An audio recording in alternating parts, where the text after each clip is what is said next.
interruption there. I'm not sure what that was. I address you as an atheist and a secularist and a Marxist. I'm very much troubled by your remarks about the need to stand up and fight this Muslim jihad.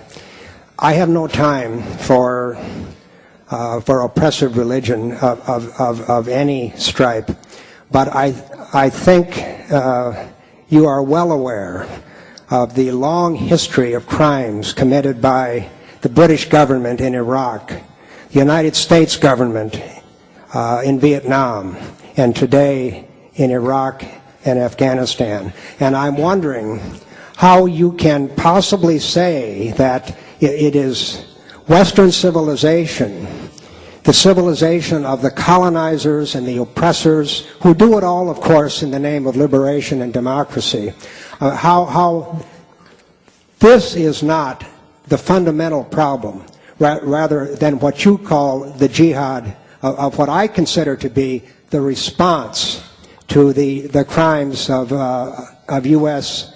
and European imperialism. Well, there you have it, ladies and gentlemen. There you have it. You see how far the termites have spread and how long and well they've dined. And someone can get up and say that in a meeting of unbelievers, that the problem is Western civilization, not the Islamic threat to it. That's how far the termites have got. Now, as a matter of fact, sir, I could have asked that question 50 times better than you did and answered it 50 times as comprehensively. If you like, I can, without conceit, refer you to a biography of mine of Henry Kissinger. That is a compendium and anthology of the war crimes committed by the United States and its allies in the Third World and elsewhere, and a call for those people, those responsible, to be arraigned for crimes against humanity and war crimes. It's a cheap paperback published by the New Left Review that anyone can get hold of, and I can't recommend too highly. One of those crimes, I'll just give you an example to show how utterly fatuous your implication is. One of those crimes was the arming and training of the Indonesian armed forces to take over the Republic of East Timor. Some of you are no doubt aware of this terrible atrocity. It's one of Noam Chomsky's best campaigns in writing, leading to the very near physical extirpation of the people of East Timor. A genocide more comprehensive than Cambodia, taking place a little afterwards, with our weapons, with our diplomatic protection, and with the endorsement of Kissinger and Ford. Hands up those who roughly remember this. Okay, not as good as I'd have liked, but still, and sad, but bear it in mind and look it up. Now, what are some of the items of the Al-Qaeda bin Laden manifesto? Well, oddly enough, and this was to my surprise, I thought it would be lower down. Item 3 in the charge against the West is that it reversed course on East Timor,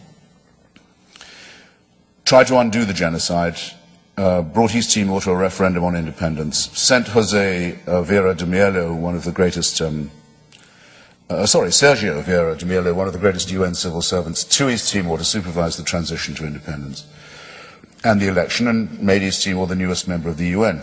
Bin Laden says, "For this we will never forgive the Christian Crusaders and their imperialist friends. They took away a republic from a Muslim land, Indonesia." Most of the people of East Timor, by the way, are Christian and speak Portuguese. A detail. For this, we will never forgive them. For this, that was the reason they gave for blowing up the UN office in Iraq, because that's where Melio was sent next, with a truck bomb of explosives so enormous that it must have been borrowed from the former Iraqi army and Ba'ath Party.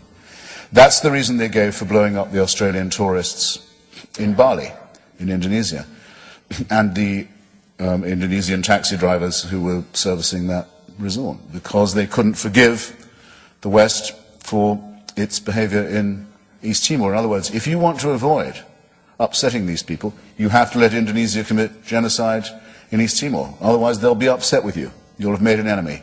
If you tell them they can't throw acid in the faces of unveiled women in Karachi, they will be annoyed with you. If you say, we insist, we think that cartoonists in Copenhagen can print satire on the Prophet Muhammad, you've just made an enemy. You've brought it on. You're encouraging it to happen. So unless you're willing to commit suicide for yourself and for this culture, get used to the compromises you'll have to make and the eventual capitulation that will come to you. But bloody well don't do that in my name, because I'm not doing it. You surrender in your own name, leave me out of it. I'm going to fight these people and every other theocrat all the way. All the way. For free expression, for women's rights, for self-determination of small peoples, for the right of Iraqis to federate and have their own show, for the right of the Lebanese not to be bullied by Hezbollah and to have a multicultural democracy. Yes, I'll fight for this, and I think that the 82nd Airborne is brave to be fighting for it too.